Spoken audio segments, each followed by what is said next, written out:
first speaker this morning is the Honourable Member for Murchison. Thank you, Mr President. Mr President, I'm sure any who follow me on social media would know that a great festival was recently held in Launceston. Why am I talking about a Launceston event?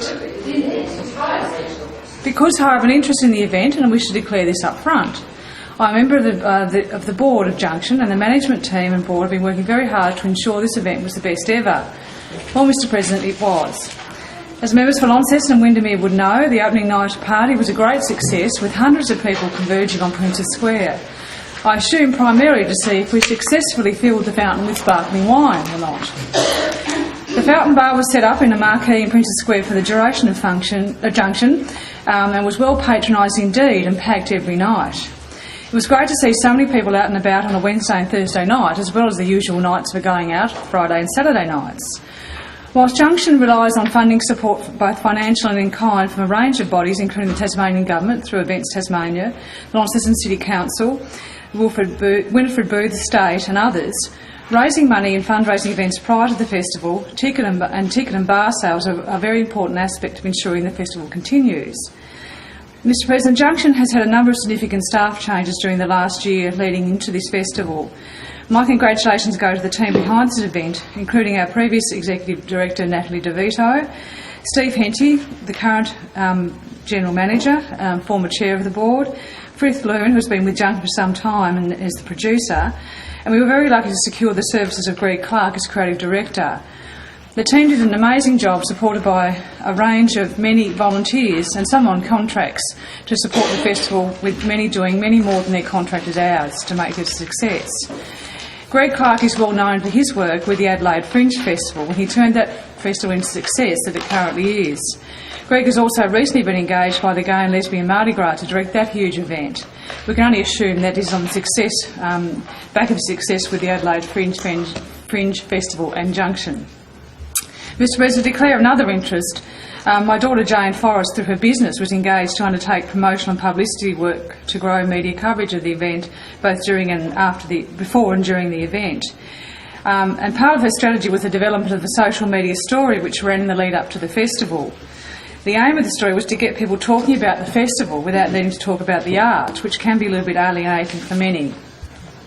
Together with the management team, she started a rumour that Junction was investigating the possibility of filling the Princess Square fountain with sparkling wine for the festival. The story was played out in video form on social media, and as I said, those that follow me would have seen this unfold and they also engaged Junction's major sponsors and the media to be part of these videos. Will Adkins from Perry was a great sport, investigating whether he could actually supply the said sparkling wine.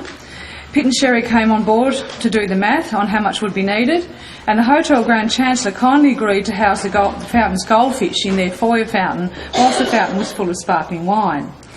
The videos were a great success and started a great conversation about the festival that had nothing to do with the arts. The first video in the series reached over 11,000 people on social media.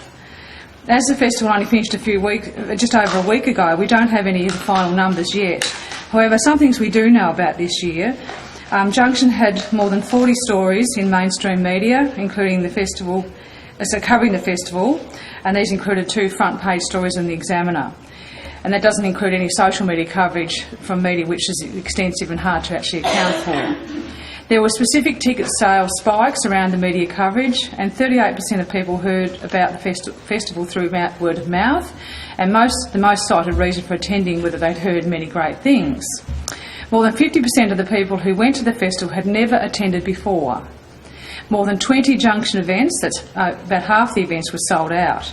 This included the very popular Speakeasy in the Gospel Hall, a wonderful location at event, and thankfully we got in early and booked tickets to avoid disappointment. The ticket sales targets were exceeded. Bar sales are the largest ever for the festival, with a 70% increase. This represents a lot of people in the beautiful and historic Princess Square. As I said, Mr President, the final numbers are not confirmed, but there were no less than 5,000 people through Princess Square during the festival, and Princess Square wasn't the only location for events. Mr President, this was Junction's largest festival to date in terms of patron engagement. We saw a very broad age demographic, from babies in arms to 90-year-olds, a much broader demographic than this year than in the past. A random audience survey indicated 7% of the audience were from interstate and 10% were from outside the Greater Launceston area. There are a huge variety of events, and from the quite sophisticated and challenging village, to the backyard bands, to fluffy toy time and Relax the Chimp. You really had to be there. And if you weren't, well, Mr President, you really missed out. It was a huge success, and full acknowledgement must go to the great team behind the event. And I particularly wish to mention the Chair of Junction, Liz Frankham, who provided her vision for the festival this year utilising Princess Square.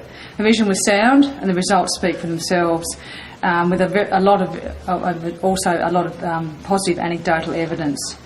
Mr President, I encourage all members to mark in their diaries for next year as an event not to be missed.